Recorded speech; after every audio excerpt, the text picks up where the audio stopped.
They caught Isaiah Williams the first time when he was just 14 years old, dragged him back through the muddy roads of Alabama with iron shackles cutting into his ankles.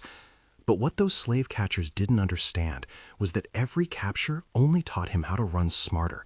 Every punishment only strengthened his determination.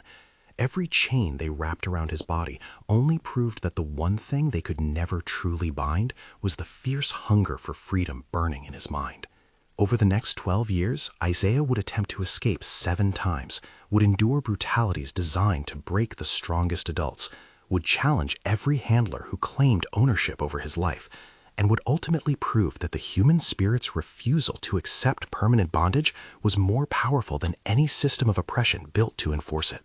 Before we begin Isaiah's incredible journey from enslaved youth to freedom fighter, I want to invite you to join our community. Hit that subscribe button and turn on the notification bell so you never miss powerful stories like this one. Stories that honor the courage, intelligence, and unbreakable will of those who refuse to accept chains as their destiny. Now, let's step into Isaiah's world and witness how one young man's repeated defiance became a testament to the unconquerable nature of the human desire for freedom. The Williams boy was born in 1838 on the Hartwell Plantation in central Alabama, a sprawling cotton operation that worked over 200 enslaved people from dawn until darkness swallowed the fields. His mother, Rebecca, was a field hand who had been born into slavery herself, who had lost 2 children to sale and 2 more to disease before Isaiah came along, who looked at her surviving son and saw both her greatest joy and her deepest fear, because loving someone in slavery meant constantly knowing they could be taken away. His father, Moses, was a blacksmith whose skill with metal made him valuable enough that Master Thomas Hartwell kept him close, used him to repair equipment and forge tools, never realizing that every piece of metal Moses worked with taught him about locks and chains and the mechanical principles that might someday be used to break free rather than bind tighter. Isaiah grew up watching his parents navigate the impossible terrain of slavery with a combination of visible submission and invisible resistance, learning from them that survival required intelligence as much as endurance, that appearing compliant while secretly maintaining your humanity was an art form perfected over generations of oppression. His mother taught him which plants could heal and which could poison, taught him how to read the night sky for navigation, taught songs that contained coded messages about routes and safe houses. His father taught him how metal worked, how locks could be picked or broken, how to assess the strength and weakness of chains, how to think strategically about problems that seem unsolvable. But most importantly, both parents taught him that he was human, fully human, deserving of freedom and dignity, regardless of what the law said, regardless of what Master Hartwell claimed, regardless of the entire social structure built to convince him otherwise. The first escape attempt came when Isaiah was 14, young and foolish and operating more on impulse than strategy, driven by rage after watching his mother being struck by an overseer for working too slowly in the cotton field. The overseer, a cruel man named Pike, who took pleasure in finding reasons to use his whip, had hit Rebecca across the face for pausing to wipe sweat from her eyes, had called her lazy and worthless, and threatened worse punishment if her productivity didn't improve. Isaiah had watched from his own position in the field, had felt something break inside him, some limit of tolerance for injustice exceeded, and that night he simply walked away from the slave quarters, heading north toward freedom he could barely imagine, but knew with absolute certainty that he deserved.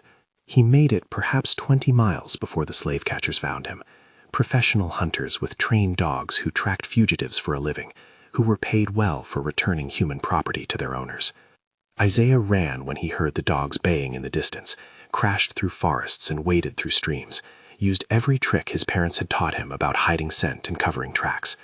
But 14-year-old boys, no matter how determined, no matter how clever, are no match for grown men on horseback with dogs bred specifically for hunting humans.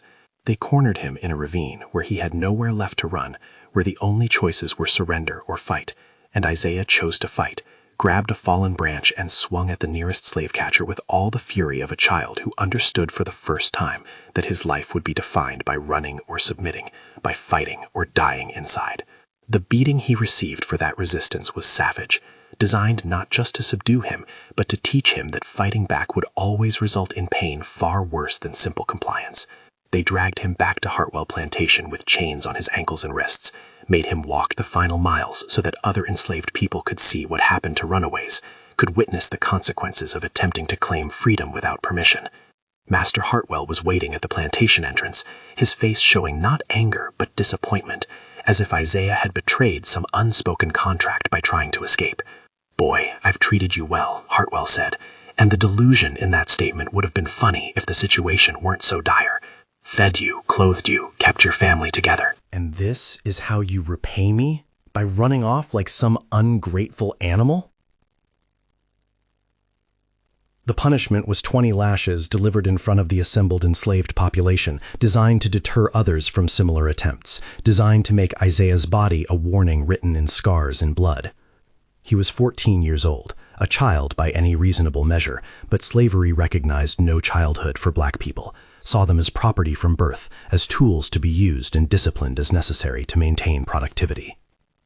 Isaiah bit down on the rag they gave him, refused to scream, refused to give them the satisfaction of hearing his pain, and counted each lash as a lesson learned. 1. Remember the dogs can track through water. 2. 20 miles isn't far enough before rest. 3. Fighting slave catchers hand to hand is suicide. 4. Next time plan better. 5. Next time run smarter. 20 lashes, 20 lessons, 20 reasons to try again, because the alternative was accepting that this was his life forever, and that acceptance would kill him more surely than any overseer's whip. But what happened after the whipping revealed something about the psychology of slavery that would shape Isaiah's understanding of the system he was fighting. Master Hartwell, rather than selling him away as punishment, decided to keep him close, to assign him to work directly under Overseer Pike's supervision in the fields, believing that constant surveillance and the threat of immediate punishment would break his spirit and prevent future escape attempts. "You're going to learn your place, boy," Pike said, his face still showing bruises from where Isaiah had struck him during the capture. "Going to learn that running just makes things worse, that accepting your situation is the only way to avoid suffering. Some slaves never learn that lesson, keep fighting until they're dead or sold so far south they wish they were dead. You smart enough to learn, or you stupid enough to keep fighting?" The question would define the next 12 years of Isaiah's life, because he had already decided, standing there with his back screaming from fresh wounds, that he would never stop fighting, would never accept slavery as permanent, would run again and again until he either reached freedom or died trying. But he was also smart enough to understand that he needed to learn from this failed attempt, needed to become more strategic, more patient, more skilled at reading the systems designed to contain him. So he nodded, appeared to accept Pike's warning, let everyone believe that the whipping had taught him the lesson it was intended to teach, while secretly beginning to plan the next escape, the next challenge to the handlers who thought they owned him. The months following his first capture were a masterclass in observation and preparation.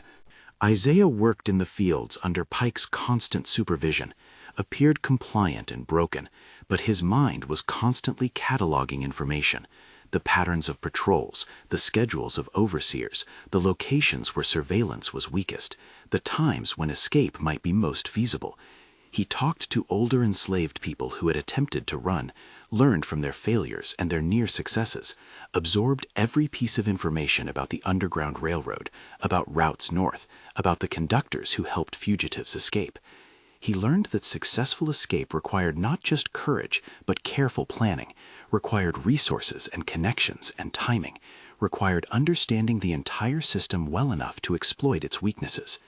His father Moses became his secret ally in these preparations, teaching him skills that ostensibly were about blacksmithing, but which really were about understanding how to break chains, pick locks, create tools that could aid escape. "You're going to run again," Moses said one evening as they worked together in the blacksmith shop, his voice low enough that only Isaiah could hear. "I see it in your eyes, same fire that was there before. But this time, you gotta be smarter. Can't just run on impulse and hope. Gotta have a plan, gotta have supplies, gotta know where you're going and how you're gonna get there. And you gotta accept that you might not make it, that you might die trying, that this might be a sacrifice that helps others even if it doesn't free you." The words were harsh but necessary, a father's attempt to prepare his son for the brutal realities of escape in a system designed to prevent it, designed to make the consequences of failure so severe that most people chose to endure slavery rather than risk the punishments that awaited captured fugitives. But Isaiah heard in his father's voice something beyond warning. He heard support, heard the unspoken message that Moses would help him, would give him every advantage possible, even though helping meant risking his own life, even though a father watching his son attempt to escape was a father preparing to possibly never see that son again. 2 years passed before Isaiah attempted his second escape. 2 years of careful preparation and strategic patience. 2 years of appearing to accept his position while secretly gathering resources and building networks. He was 16 now, taller and stronger, his body hardened by fieldwork, his mind sharpened by constant observation and planning.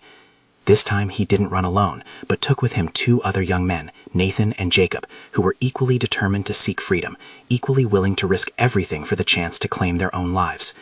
They left on a moonless night in November, when darkness would conceal their movement and cold weather would make tracking more difficult, heading northeast toward Tennessee, where they had heard there were Quaker communities that helped fugitive slaves. They made it 70 miles this time, far better than Isaiah's first attempt, using every trick they had learned about avoiding detection, traveling at night and hiding during the day, staying off roads and away from towns where they might be spotted. They forged a pass that claimed they were traveling on their master's business, a document that might fool casual observers, even though it wouldn't hold up to serious scrutiny. They supported each other when individual strength failed, Nathan leading when Isaiah was exhausted, Jacob keeping watch when the others needed to sleep, the 3 of them forming a unit that was stronger than any individual could be alone. But professional slave catchers are persistent and experienced, and the rewards offered for capturing runaways made hunting them profitable enough that men dedicated their lives to the practice. On the 8th day, as the 3 young men were hiding in a barn on a farm they thought was abandoned, the slave catchers surrounded them, burst in with guns drawn and dogs straining at their leashes, gave them no chance to run or resist. The capture was swift and brutal. Nathan knocked unconscious with a rifle butt, Jacob beaten for trying to resist, Isaiah shackled so tightly that the iron cut into his flesh within minutes. "You boys never learn, do you?" the lead slave catcher said, a weathered man named Clemens who had been hunting fugitive slaves for 20 years. "Think you're so smart, think you're going to make it north. But I've caught hundreds like you, and I'll catch hundreds more. Running just makes everything worse." The return to Hartwell Plantation was a nightmare of pain and humiliation. The 3 young men chained together and forced to walk the entire distance, displayed in every town they passed through as warnings to other enslaved people who might consider running, their capture serving as public entertainment and moral instruction in the superiority of white authority over black resistance. When they finally arrived at the plantation, Master Hartwell's anger was proportional to his financial loss, because the time spent searching for them, the money paid to slave catchers, the disruption to his operations, all represented costs that he calculated with the cold precision of a businessman protecting his investments. The punishment this time was more severe, 50 lashes for each of them, delivered over 2 days to maximize suffering and minimize the chance of fatal damage that would destroy valuable property. But the physical punishment was only part of what Hartwell had planned. After the whipping, Isaiah was fitted with an iron collar, a medieval device that locked around his neck with a chain attached to a bell that would ring if he moved, that would make escape impossible because he could never be silent, never be unnoticed, never move without announcing his presence to anyone within earshot. The collar would remain on him for 6 months, a constant reminder of his failed escape, a public declaration of his status as a dangerous slave who required special restraint. Living with the iron collar was psychological torture as much as physical hardship. The weight pressed constantly on Isaiah's shoulders, the metal chafed his neck until it bled, the bell rang with every movement, announcing his presence and his punishment to everyone around him. But worse than the physical discomfort was the symbolic meaning, the message that he was not just enslaved, but marked as rebellious, branded as someone who had tried to claim freedom and had been forcibly reminded of his powerlessness. Other enslaved people looked at him with a mixture of pity and fear, pity for his suffering, and fear that association with him might bring suspicion on themselves. Children stared at the collar and learned that resistance brought punishment, that the system was inescapable, that accepting slavery was safer than fighting it. But Isaiah refused to internalize that message, refused to let the collar break his spirit, even as it broke his body, refused to accept that his failures meant freedom was impossible. Instead, he wore the collar like a medal, a badge of his refusal to submit, a declaration that he would never stop fighting, even when fighting seemed futile. Let them see, he thought, working in the fields with the bell announcing every motion. Let everyone see that some of us won't quit, won't break, won't accept chains as permanent. Let my suffering be a reminder that they have to work this hard to keep us enslaved, that our desire for freedom is so strong they need iron and bells and constant surveillance to contain it. That's not weakness. That's proof of strength they fear. The 6 months of wearing the collar taught Isaiah lessons that no escape attempt could have taught. Lessons about endurance and psychological resilience, about maintaining humanity in circumstances designed to strip it away. He learned that freedom existed first in the mind, that even when his body was constrained by iron, his thoughts could range free, could imagine and plan and prepare for future attempts. He learned that resistance took many forms, that refusing to be broken was itself a form of victory, that maintaining hope in hopeless circumstances was an act of rebellion as significant as physical escape. He learned that the system's brutality revealed its fragility, that the amount of force required to maintain slavery proved it was unnatural, unsustainable, built on violence rather than consent, because consent was impossible when one party had no power to refuse. When the collar finally came off, Isaiah's neck bore permanent scars that would mark him for life, but his determination to escape was stronger than ever, tempered by failure, strengthened by suffering, transformed from youthful impulse into calculated strategy. He was 18 now, a man in body if not in legal status, and he began planning his third escape attempt with a sophistication born of experience and education. He had learned that running south toward the Gulf Coast might be smarter than running north, that ships leaving Mobile or New Orleans sometimes needed crew and didn't ask too many questions about papers, that water routes might be less patrolled than land routes. He had learned that traveling alone might be better than traveling in groups, that 3 young black men together would always attract attention, while a single person might pass unnoticed. But before he could attempt another escape, circumstances on Hartwell Plantation changed in ways that would alter Isaiah's path and present new challenges and opportunities. Master Thomas Hartwell died suddenly of a heart condition, and his son Charles inherited the plantation, along with all its property, human and otherwise. Charles Hartwell was 30 years old, educated in the North, exposed to abolitionist arguments, even if he hadn't been persuaded by them, and he brought to plantation management a more calculated approach than his father's paternalistic brutality. He saw enslaved people as economic units to be optimized, rather than children to be disciplined, which meant he was potentially more dangerous, because his decisions were driven by profit calculations rather than emotion or tradition. One of Charles Hartwell's first decisions was to separate troublesome slaves from the general population, to assign them to specialized work where they could be more closely monitored and where their rebellious tendencies might be channeled into productivity.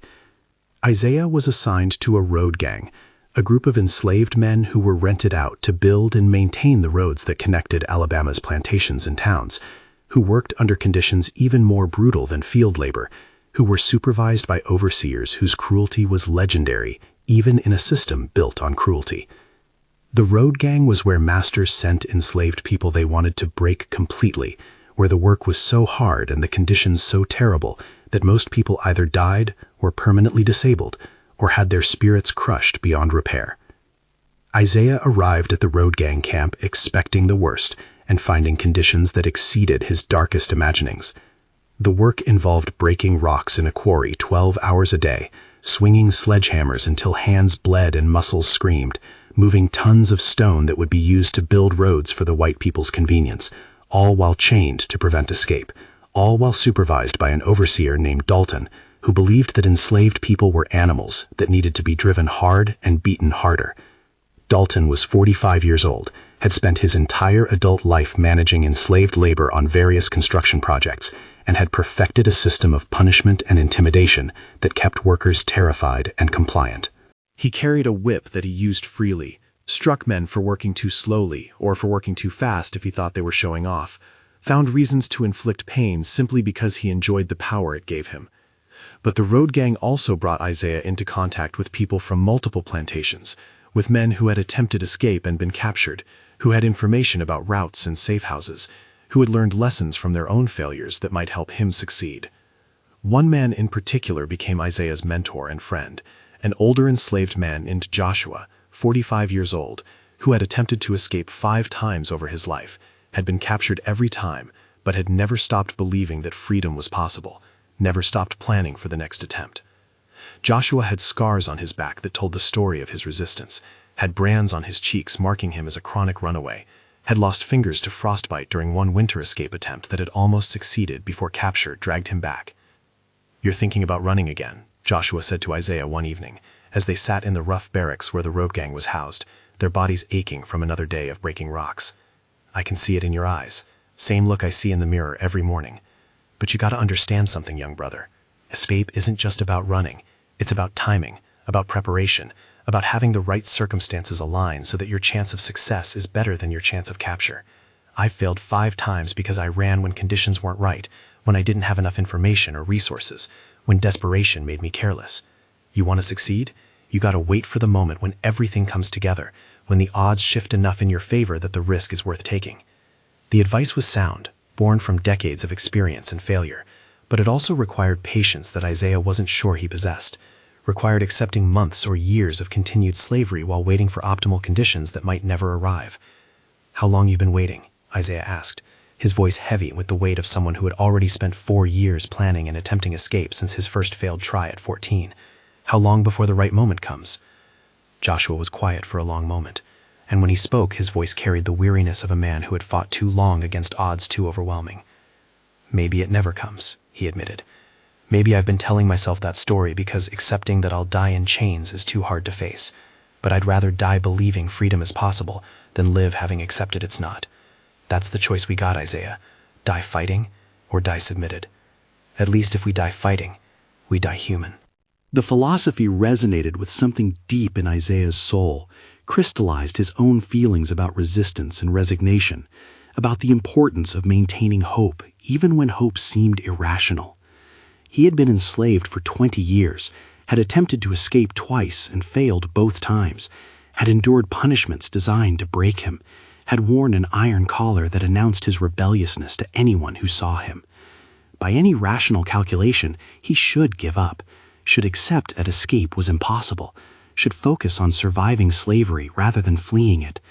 But rationality couldn't account for the human spirit's refusal to accept permanent oppression, couldn't explain why some people kept fighting even when fighting seemed futile, couldn't diminish the fundamental truth that he deserved freedom regardless of what the law said or what his circumstances suggested. The road gang assignment lasted 2 years, 2 years of the hardest physical labor Isaiah had ever experienced, 2 years of watching men literally worked to death or so broken they could no longer function. But those 2 years also taught him skills and gave him knowledge that would prove invaluable. He learned every road in the region, learned which routes led where, learned the locations of towns and rivers and potential hiding places. He learned to read the behavior of overseers and slave catchers, learned to anticipate their movements and patterns, learned the psychology of the men who made their living capturing fugitives. He learned which white people might be sympathetic to runaways and which were violently opposed to anything that threatened slavery, learned to distinguish between genuine abolitionists and performative liberals who opposed slavery in fury but would turn in a fugitive without hesitation.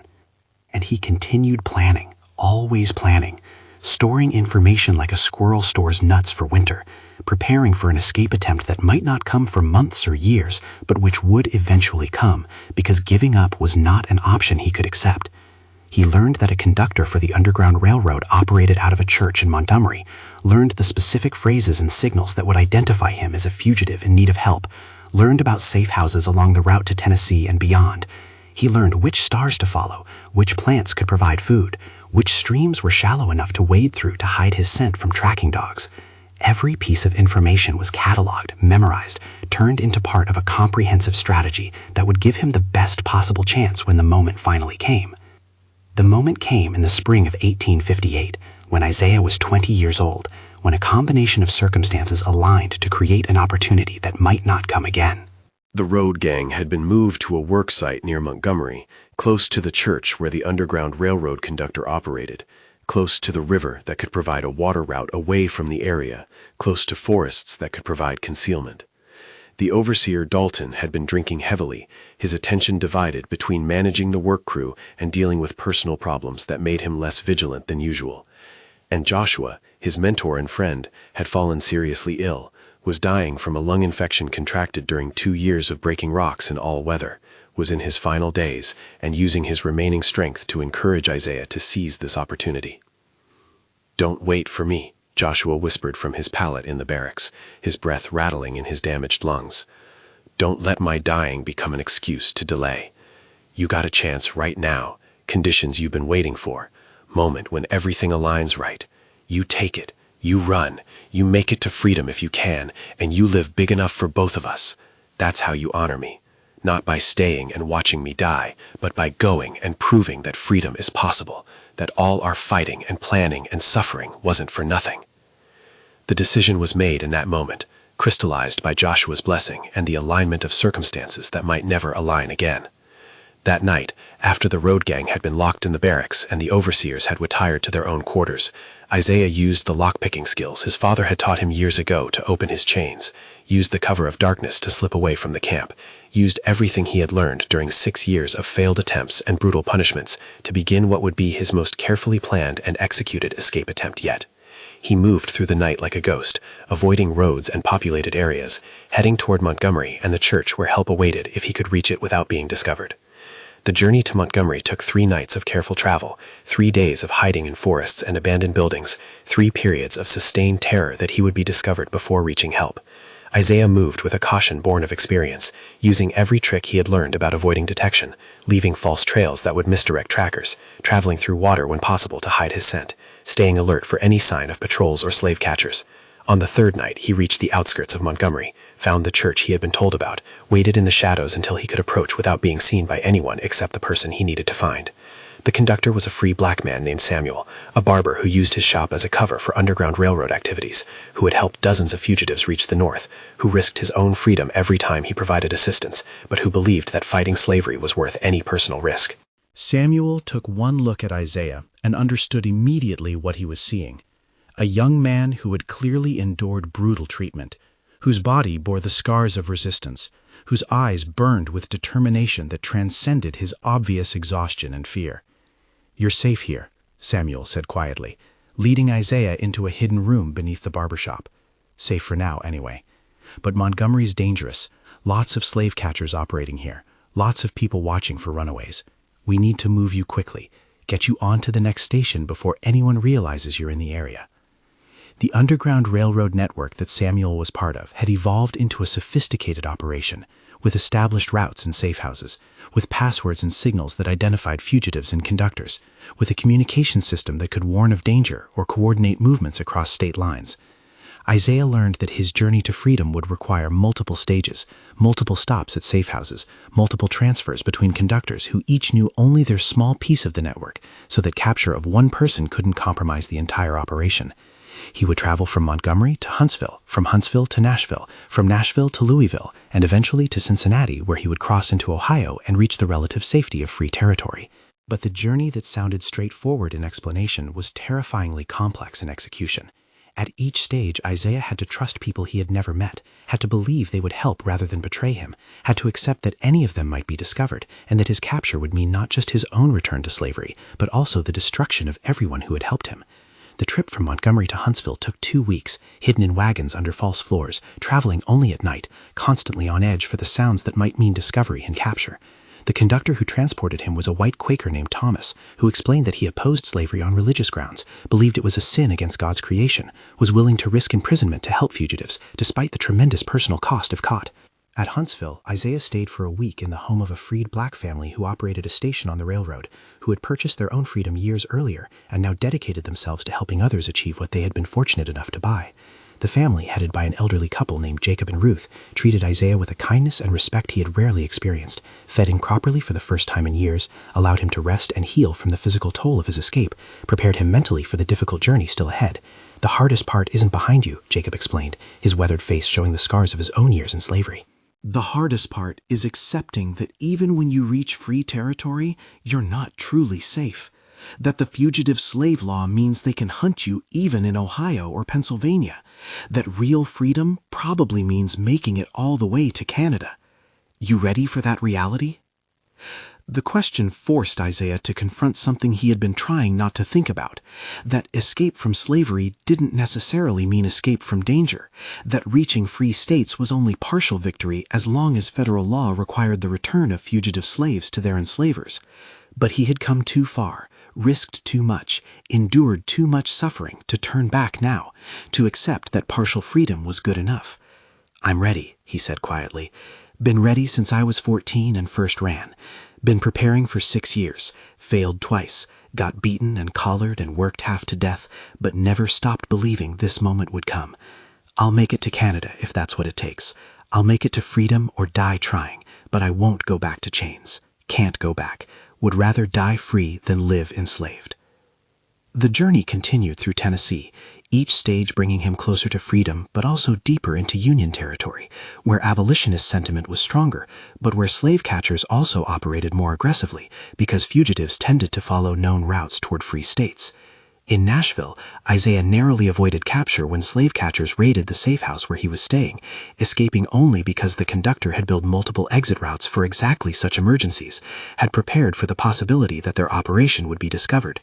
The close call shook Isaiah, reminded him that danger was constant, that his journey could end in capture at any moment, that the difference between freedom and return to slavery might be measured in seconds rather than miles. But the close call also taught him something important about the network of people fighting slavery, about their courage and commitment and the risks they took for people they had never met and might never see again. The conductor in Nashville, a black woman named Hannah who ran a boarding house, could have abandoned Isaiah when the slave catchers came, could have protected herself by surrendering him or at least not actively helping him escape. Instead, she had risked her own freedom, had distracted the slave catchers while Isaiah fled, had been arrested for her actions and would likely face imprisonment for helping a fugitive. Her sacrifice meant that Isaiah lived free while she faced punishment, a transaction that might seem unfair, but which Hannah had chosen knowingly, had accepted as the price of fighting slavery, had embraced as part of her commitment to the cause of liberation. Why did she do it? Isaiah asked the next conductor, a white minister named Reverend Peterson who had retrieved him from his hiding place and was transporting him toward Louisville. Why would she risk herself like that for a stranger? The Reverend was quiet for a moment, steering the wagon along a dark road while Isaiah lay hidden beneath blankets and supplies. Because she understands that none of us are free until all of us are free, he finally said. Because she knows that every person who escapes slavery proves it can be done, inspires others to try, weakens the system bit by bit. Because she believes in something bigger than her own safety or comfort. That's what this fight requires, Isaiah. People willing to sacrifice themselves for principles, for the belief that human bondage is wrong, regardless of what the law says, for the vision of a world where everyone is truly free. The philosophy was beautiful, but also daunting, because it meant accepting that freedom came at tremendous cost, that successful escapes were built on the sacrifices of people who might never benefit personally from their actions, that the Underground Railroad operated because individuals chose to risk everything for the sake of strangers and principles. Isaiah felt the weight of that sacrifice, felt the responsibility of making his escape meaningful, of honoring Hannah and Samuel and everyone else who had helped him by building a life worthy of their courage, by potentially helping others escape once he reached safety, by becoming part of the movement fighting slavery rather than simply being someone who had personally escaped it. Louisville presented new challenges as they approached the Ohio River and the border between slave and free territory. The city was full of slave catchers who watched the river crossings, who knew that fugitives had to cross water to reach Ohio, who were paid well for capturing runaways before they could complete that final critical stage of their journey. Reverend Peterson explained that they would cross at night, using a boat operated by another conductor, that timing would be critical because patrols increased during certain hours, that Isaiah would need to remain absolutely quiet and still during the crossing, because any noise might alert authorities to their presence. This is the most dangerous moment, the Reverend said, as they waited in a warehouse near the river for full darkness to fall. More fugitives are captured trying to cross the Ohio River than at any other point in the journey. But you've made it this far, overcome obstacles that stopped most people. You can make it across that river, make it to freedom, make all this risk and suffering and sacrifice meaningful. The river crossing was accomplished in tense silence, a small boat moving through darkness, guided by an expert boatman who knew the currents and patterns of patrol boats, who had made this crossing hundreds of times, with fugitives hidden beneath tarps and supplies. Isaiah lay absolutely still, barely breathing, listening to water lapping against the boat's hull, hearing in the distance the sounds of a city that had no idea a young man's entire future was being decided in those few minutes on the river. The far shore appeared gradually, materializing from darkness like a promise made solid, and when the boat finally grounded on Ohio soil, when the conductor whispered, "You're in free territory now," Isaiah felt something break inside him, some dam of emotion held back by years of fighting and suffering finally giving way. He wept as he stepped onto Ohio ground, wept for all the years stolen from him, for his parents still enslaved, for Joshua who had died still in chains, for Hannah who had been arrested to protect him, for all the people who had helped him reach this moment. He wept from relief and exhaustion and the overwhelming realization that he had actually done it, had escaped slavery after 6 years of attempts and failures, had made it to free territory through a combination of skill and courage and luck and the sacrifices of people who believed freedom was worth fighting for. "Thank you," he whispered to the conductor who had brought him across, words inadequate to express the depth of his gratitude. "Thank you for my life, for my freedom, for everything you risked to help me." But even reaching Ohio didn't mean complete safety, as Isaiah quickly learned. The Fugitive Slave Law of 1850 meant that slave catchers could legally operate in free states, could capture fugitives and return them south with the support of federal authorities, could make even free territory dangerous for people who had escaped slavery. The conductor in Cincinnati, a black barber named William who operated a station on the railroad, explained that Isaiah would need to be careful, would need to avoid attracting attention, would need to consider continuing north to Canada where American law couldn't reach him. "You're free here in the sense that Ohio doesn't have slavery," William explained, "but you're not safe. Master Hartwell can still send slave catchers after you, can still claim you're his property under federal law, can still drag you back to Alabama if you're discovered. Real safety means Canada, means getting beyond American jurisdiction entirely." The decision of whether to stop in Cincinnati or continue to Canada was complicated by multiple factors. Isaiah was exhausted, traumatized by years of attempted escape and brutal punishment, desperately needing rest and stability after weeks of constant flight and fear. But he also understood that stopping short of complete safety meant living with constant vigilance, meant never being able to fully relax, meant always watching for slave catchers who might recognize him and initiate the legal process that would return him to slavery. "I need to keep going," he decided, after several days of rest and consideration. Need to make it to Canada, to complete the journey, to reach genuine freedom rather than this partial safety. But first, I need to send word back south if possible.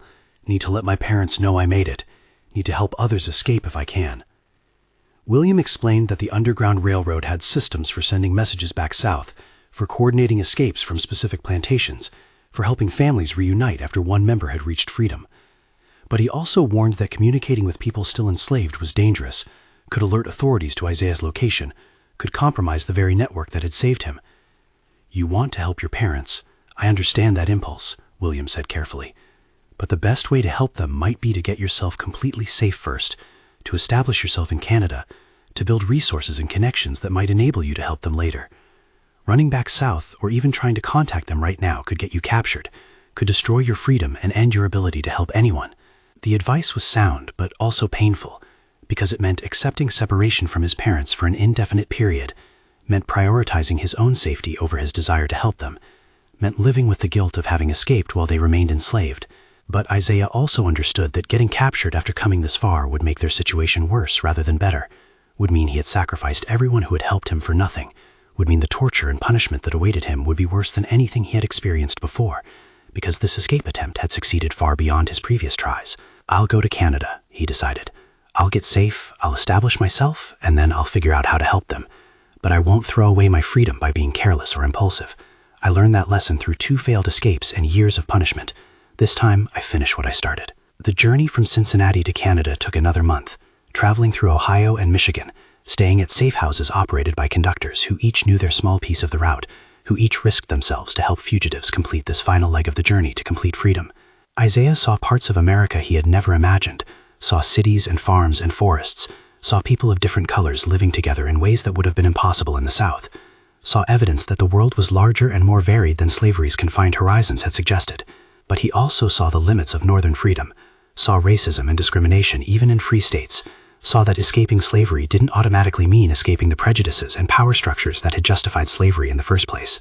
The moment of crossing into Canada, of passing from American territory into British jurisdiction where slavery was illegal and fugitives could not be returned to their enslavers, was both anticlimactic and overwhelming. There was no ceremony, no official recognition of what Isaiah had achieved, just a conductor pointing to a line and saying, "That's Canada. You're free now, completely free, beyond American law, beyond any legal claim Hartwell or anyone else might make. You've made it, Isaiah. You've actually made it." Isaiah stood at that border for a long moment, looking back at the country that had enslaved him, looking forward to the country that would allow him to be free, feeling the weight of 6 years of struggle and sacrifice, feeling the hope that had sustained him through unimaginable hardship, finally validated by this crossing into genuine liberty. He crossed into Canada on a cold November morning in 1858, 20 years old, bearing scars that told the story of his resistance, carrying knowledge earned through failure and suffering, embodying the truth that the human desire for freedom was stronger than any system built to deny it. The community of fugitive slaves who had established themselves in Canada welcomed him, helped him find housing and work, introduced him to the complex reality of being free in a foreign country, where opportunities were greater, but where making a new life required skills and resources he didn't yet possess. Freedom is harder than you think it's going to be, an older fugitive named Daniel told him during his first days in Canada. Being free means having to figure everything out for yourself, means not having anyone to blame for your situation, means accepting that opportunity doesn't automatically translate into success, but it's still better than slavery, still worth everything you went through to get here. Isaiah found work as a laborer initially, using the physical strength developed through years of forced labor to earn his first wages, experiencing for the first time the dignity of being compensated for his work, of having money he could save or spend as he chose, of making decisions about his own life without requiring anyone's permission. He rented a room in a boarding house full of other fugitives, people who had taken similar journeys, who understood what he had endured without requiring explanation, who formed a community bound by shared experience and mutual support.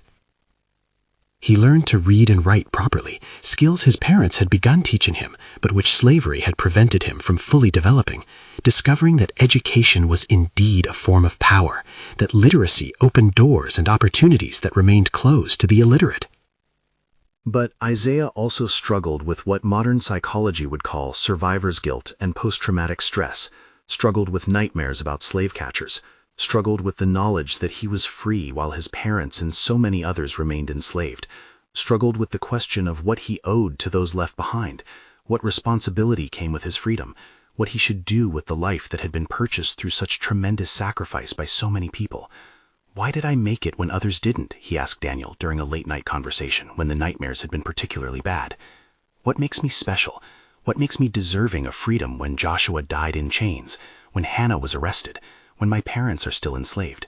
How do I live with that?" Daniel's response was both comforting and challenging. "You don't have to be special to deserve freedom," he said quietly. "Freedom isn't something you earn through being exceptional. It's something every human being deserves simply by being human. You made it because you were smart and lucky, and because people helped you, and that's wonderful, but it doesn't mean others who didn't make it were less deserving. What you owe to them, what you owe to everyone still enslaved, is to live a life that honors their sacrifice, that proves freedom is worth fighting for, that contributes to the ongoing struggle to end slavery entirely. That's how you justify your survival, by making it meaningful, by using it to help others, by refusing to accept that your personal freedom is sufficient as long as the institution of slavery continues." The philosophy resonated with something Isaiah had been feeling but hadn't been able to articulate, a sense that his escape was not an ending but a beginning, that reaching Canada was not the completion of his story but the start of a new chapter, that his experiences gave him both knowledge and responsibility that should be used to help others. Over the following years, he became involved in the abolitionist movement in Canada, speaking at gatherings about his experiences, raising money to support the Underground Railroad, helping newly arrived fugitives adjust to freedom, maintaining communication networks with conductors still operating in the United States. He contributed his story to the growing body of testimonies from formerly enslaved people that proved slavery was as brutal as abolitionists claimed, that undermined pro-slavery propaganda about enslaved people being content or well-treated, that demonstrated the intelligence and courage of people who had been told they were inferior. He also began planning something more ambitious, a return to Alabama to help his parents escape, a mission that everyone he consulted told him was suicidal, that violated every principle of security and caution that had gotten him to Canada safely, that risked not just his own freedom but potentially the lives of everyone who would help him. But Isaiah couldn't accept that his parents would remain enslaved forever, couldn't live with the idea that he was free while they suffered, couldn't reconcile his safety with their continued bondage. "I have to try," he told Daniel and the others who urged caution. "I have to at least try, because if I don't, I'll spend the rest of my life wondering if I could have saved them, regretting that I chose safety over family, living with the guilt of prioritizing myself over the people who gave me life and taught me to fight for freedom. The planning for the return mission took 2 years. 2 years of gathering resources and making contacts and developing a strategy that might give him a reasonable chance of success.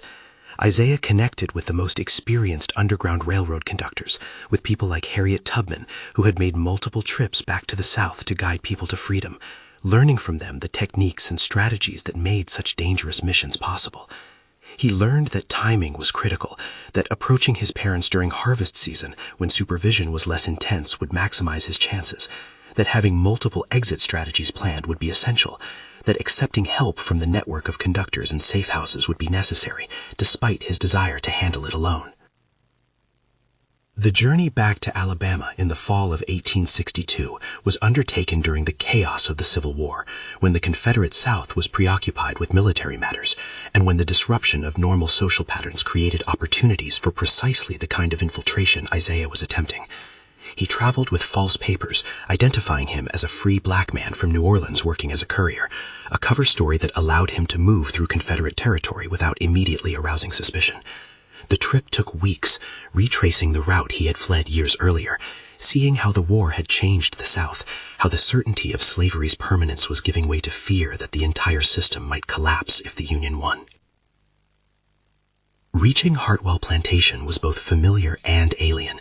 Landscapes he remembered overlaid with changes wrought by time and war, faces he recognized aged by years of continued forced labor. A place that had loomed so large in his memory, revealed as smaller and more decrepit than he had imagined during his years of freedom. He made contact with his parents through intermediaries, arranged a secret meeting in the woods beyond the slave quarters, and when he finally saw them after 4 years of separation, when he embraced his mother and father who had thought they might never see him again, he felt something fundamental shift in his understanding of why he had come back, why he was risking everything despite having achieved the freedom he had fought for. "I'm here to take you north," he told them, explaining the plan he had developed, the route they would follow, the help that awaited at various stages. "I'm here to give you the same chance I had, to help you reach the same freedom I've found. We leave in 3 days, during the harvest celebration when supervision is minimal. We make it to Tennessee, then Kentucky, then across into Ohio and up to Canada. It's dangerous, might not work, but it's a chance, and that's more than you have here." But his parents' response surprised him, complicated his mission in ways he hadn't anticipated, forced him to confront the complexity of the decisions enslaved people faced, even when offered the possibility of escape. "We're too old," his mother Rebecca said quietly, her face showing the toll that 24 additional years of slavery had taken since Isaiah had last seen her. "We're 55 years old, bodies broken by decades of forced labor. Couldn't make the journey you made, couldn't run and hide and travel for weeks like young people can. But more than that, we got responsibilities here, got other people we care about, got a community we're part of. If we run and get caught, Hartwell's gonna punish everyone, gonna make an example that could get people killed. We can't put everyone at risk for a chance we probably couldn't take advantage of anyway." The response broke Isaiah's heart, but also made sense in ways he couldn't deny, forced him to recognize that the heroic rescue mission he had imagined was more complicated than his youthful fantasy had suggested. His parents weren't wrong about their age or physical condition, weren't wrong about the risks to the community, weren't wrong to factor in considerations beyond their own freedom. But accepting their decision meant accepting that they would die in slavery, that he would remain free while they remained enslaved, that his successful escape had ultimately benefited only himself. "Then what do I do?" he asked, his voice breaking. "How do I live with having escaped while you stayed behind?" His father Moses gripped his shoulders, looked into his eyes with an intensity that reminded Isaiah of being a child learning life lessons from this man. "You live well," Moses said firmly. "You live free. You build something meaningful. You help others escape when you can. You fight against slavery in whatever ways are available to you. You honor us by making your freedom count for something, by proving that what we taught you, the values we tried to instill, the courage we tried to model, made a difference. That's what parents want, Isaiah. Not that you sacrifice yourself trying to save us, but that you succeed in becoming everything you can be, that you live a life worthy of the sacrifices made to give you the opportunity to be free." The conversation continued for hours, Isaiah arguing that they should at least try, his parents gently but firmly insisting that their decision was made, that he should respect their choice, that his love for them should express itself through living well rather than through risky rescue attempts that might fail and might doom everyone involved. Eventually, reluctantly, Isaiah accepted their decision, understanding that honoring his parents meant respecting their autonomy, meant recognizing that they had the right to make choices about their own lives, even if he disagreed with those choices. But before he left, before he began the dangerous journey back north without them, he made them a promise that would shape the rest of his life. "I'll fight slavery," he said. "I'll dedicate my life to destroying this system, to helping others escape, to working for the day when everyone is free and no one has to make these terrible choices. I'll make my freedom meaningful. I'll honor your sacrifice. I'll prove that what you taught me about courage and resistance and human dignity was true and important. That's how I'll show I love you, by making the world better, by fighting the thing that keeps us apart." The return journey to Canada was accomplished without capture, though Isaiah carried new scars from the experience, psychological wounds from confronting the limits of what individual action could achieve, from understanding that some situations had no good solutions, from accepting that the fight against slavery was larger than any personal mission to rescue specific people.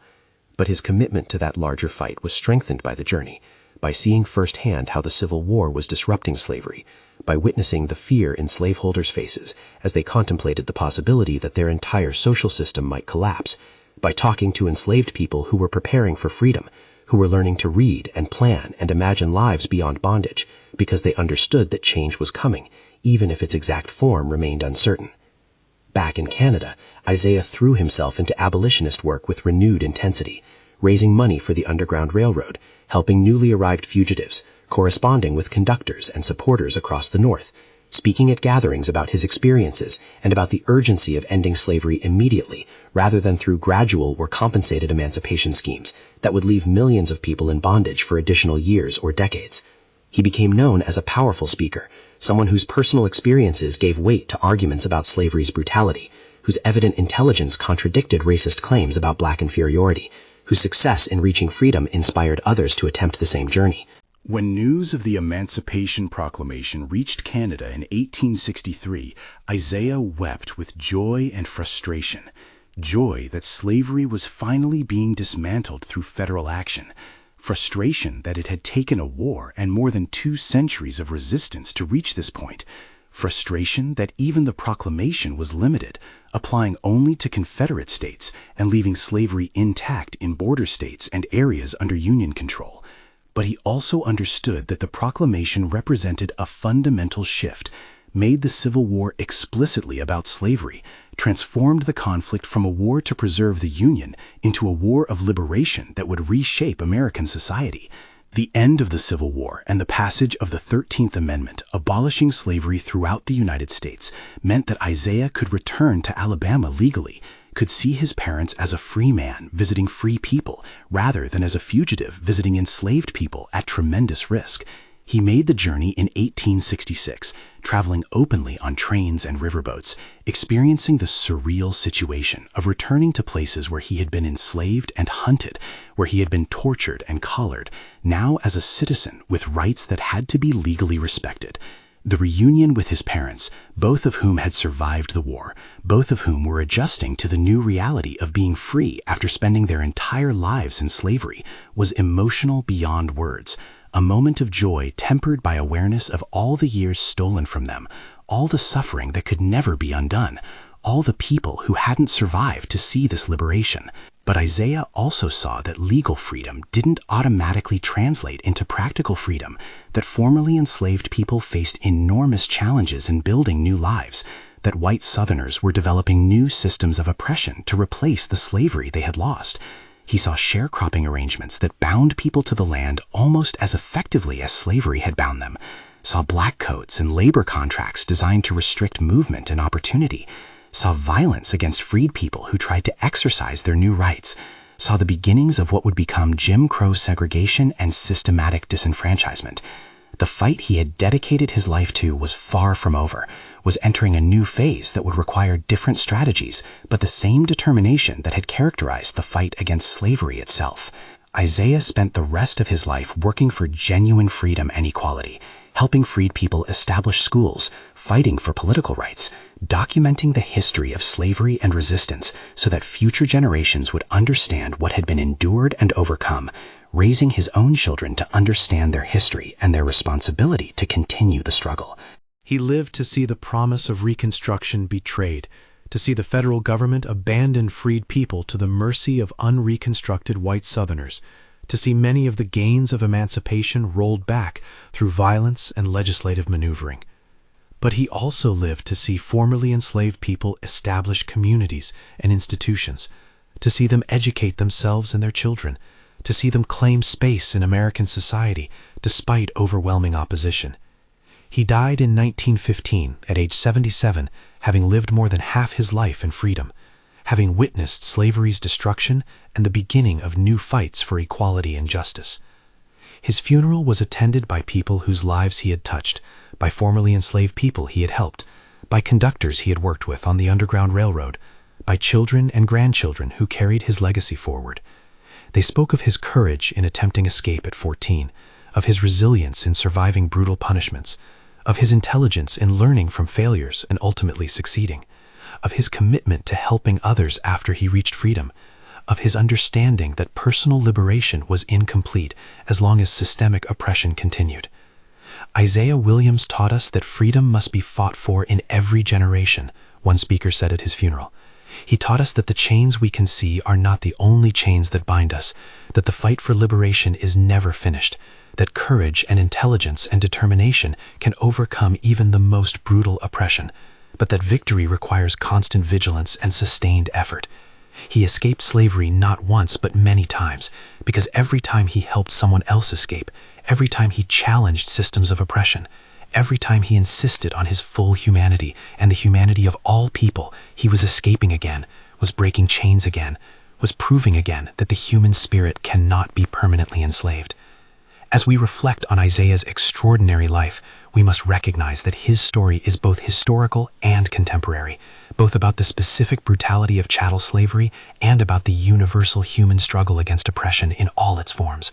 He was enslaved as a child but refused to accept slavery as permanent, attempted escape at 14 and learned from that failure, attempted again and again, enduring punishments that would have broken most people, surviving through intelligence and courage and support from a network of people who believed freedom was worth fighting for.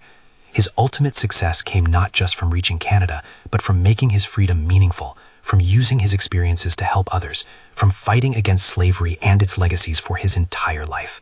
If Isaiah's story has inspired you, if it has challenged you to think about what it means to refuse to accept oppression, to keep fighting even when fighting seems futile, to honor the sacrifices of those who helped you by living well and helping others, then I ask you to honor his memory by subscribing to this channel, by sharing these stories, by refusing to let them be forgotten. Hit that subscribe button and turn on notifications for more stories of courage and resistance and the unbreakable human spirit. These are the narratives that remind us where we came from, what our ancestors endured, what we owe to those who fought so we could be free. In the end, Isaiah's greatest achievement was not escaping slavery, though that was remarkable, nor surviving the brutal punishments designed to break him, though that demonstrated extraordinary resilience. His greatest achievement was refusing to accept that chains were unbreakable, that systems of oppression were permanent, that human dignity could be extinguished by violence and law and social custom. He challenged his handlers not just by running away, but by surviving their attempts to destroy him, by maintaining his humanity through years of dehumanization, by proving that the human spirit's desire for freedom was stronger than any force arrayed against it. He was enslaved as a child, but died free, bore scars that told the story of his resistance, left descendants who inherited his courage and his understanding that freedom must be defended and expanded in every generation. His chains were real, made of iron that cut into his flesh, maintained by violence and law and social consensus. But he broke them through determination and intelligence and the support of people who believed no human being should be owned by another, who risked themselves to help strangers escape bondage, who understood that the fight against oppression was everyone's responsibility.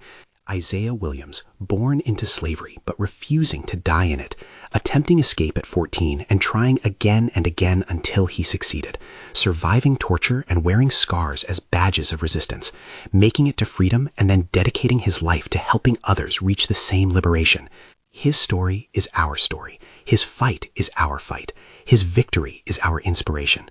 We remember, we honor, we continue. Rest in power, Isaiah. Your refusal to accept chains became our inheritance. Your courage became our foundation. Your life became proof that freedom cannot be permanently denied to people determined to claim it. The chains broke because you broke them.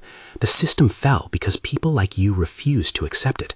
The future changed because you challenged those who claimed to own you and proved they never could, never did, never would own anything more than your body, while your spirit remained forever free.